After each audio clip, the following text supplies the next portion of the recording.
So one thing that I know that we've all experienced one way or another is a strong desire to kill a boss.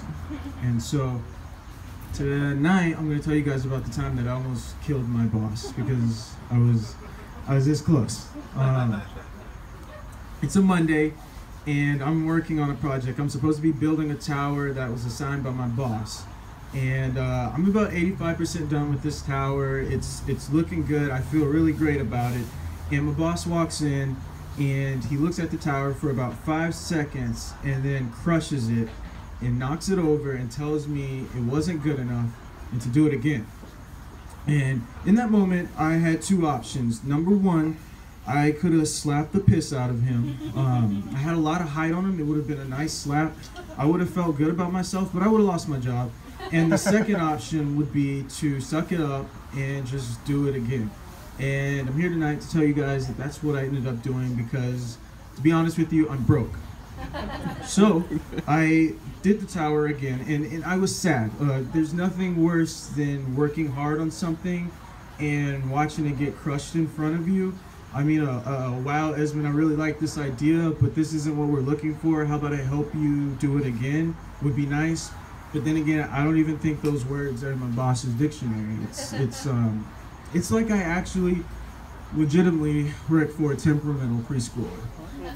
So I did the tower again, and my boss didn't help at all. He sat on the couch and played on his iPad the whole time. And to be honest with you, I'm glad he knocked down the first one because this one was even better. And I was feeling really good about this. And so as I finish this next tower, the head bosses who are over everybody and they kind of pay everybody's bills, they walk in, they see my tower, and they're like, wow, this looks great. Who did this? And my boss hops his little butt off the couch and is like, do you like it? I did it all by myself. So I'm livid at this point. Working for 2.5 hours on this tower, and my boss just took credit for it. I was super mad. And so I tell all my friends this part of the story, and they all have given the okay for me to kill my boss. And to be quite honest with you, a lot of them are down to help until they find out that he's 5 years old and that I'm a nanny. Oh. And the project that I was talking about building was a Lego tower. Sorry, I left that part out. I didn't think it was that important. So we're at home, and the parents, they're the bosses, they're home, and they have to do some home things. And so I decided to take him out to go in public, and that was a horrible decision. And I'm going to tell you why. Because he's obsessed with playing tag with me, and in theory, yes, I know there's nothing wrong with a 5-year-old wanting to play tag. There's just something wrong with this 5-year-old wanting to play tag. There's 3 reasons. Number one is that tag always starts on his terms. I never know we're playing tag until he touches me and runs off. The second reason why is that he really likes playing it in public around a bunch of people, and specifically when we're going across a crosswalk. And the third reason, and probably the worst reason why, is that he doesn't like being it. So basically, I'll be chasing him, and right when I get ready to touch him, he'll stop, say, "Don't touch me, get away from me," and keep running. So you can already imagine how that looks out in public.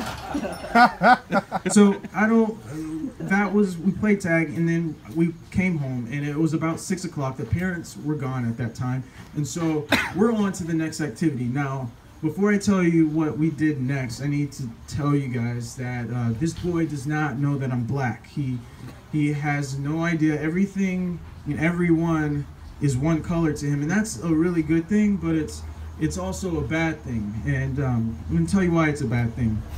Usually in the last hour of the day, we play with toys. We play with animals, cars, and today he wanted to try something fresh, something new. He told me, he said, "I want to play with my toy clouds today." And so I said, "What are toy clouds?" And he said, "All right, I'll go show you. I'll be right back." And so he goes into his parents' bedroom, and he comes out with a handful of cotton. And he's like, "Here's the clouds." And I said, "That's cotton." And he said, "No, these are clouds." I said, "No, trust me, I know that is cotton." And he said, no, these are clouds. He said, let's play with these clouds. And so at this point, I know he's innocent. He's not even, he has no idea. And so obviously I'm thinking about it. It's in my head. I don't have to really say what it is. We're all mature adults who have taken high school history class, so we know what I'm talking about. But we sat there and he decided, I didn't have anything to do with that, but he decided to break up the clouds and make mini clouds. And so we did that, and we had a big pile on the table. And so after about 10 minutes of doing that, what he did next is what made me realize that he's clueless to African American history. We were sitting there, and he grabs all of the cotton, all of it, and throws it all over the living room. So legitimately, the living room is covered in cotton, and it looks like an actual, like, for lack of better words, cotton field. And we're just sitting there, and I said, why did you do that? And he said, the ground is the sky, and I'm making the clouds. And it was weird, but I went with it. He's totally harmless to all of this. And so we sat there and we stared at the sky for like 6 minutes, just looking at the ground.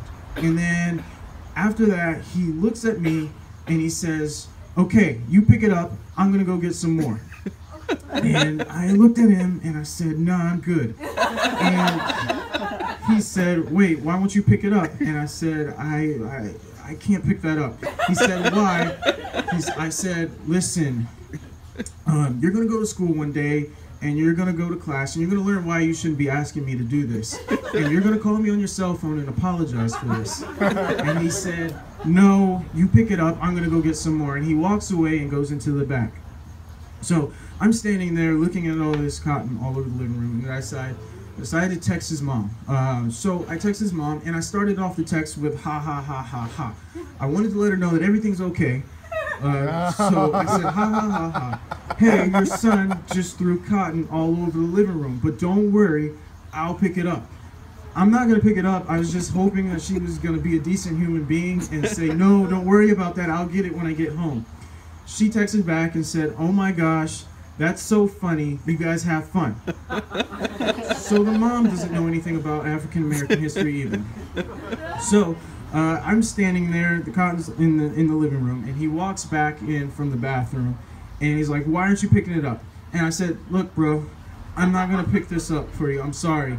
And he said, okay. And he took all the cotton that he had just brought and dropped it on the table and sat on the couch and folded up his arms.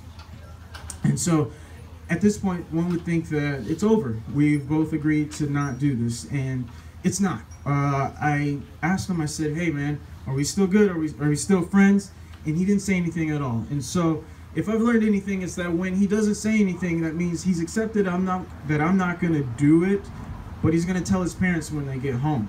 And when he tells his parents when they get home, it's not going to be the same story as that of what happened. Instead of him saying that he went in their bathroom and got a bunch of cotton and threw it all over the living room, he's going to tell them that Esmond won't play with him, and he asked me nicely to play with him. This has happened twice already, and I told myself it wasn't going to happen a third time. So I picked that cotton, and I picked it good for the next hour.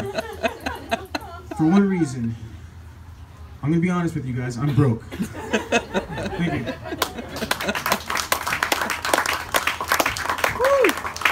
That's everybody. Give another round of applause.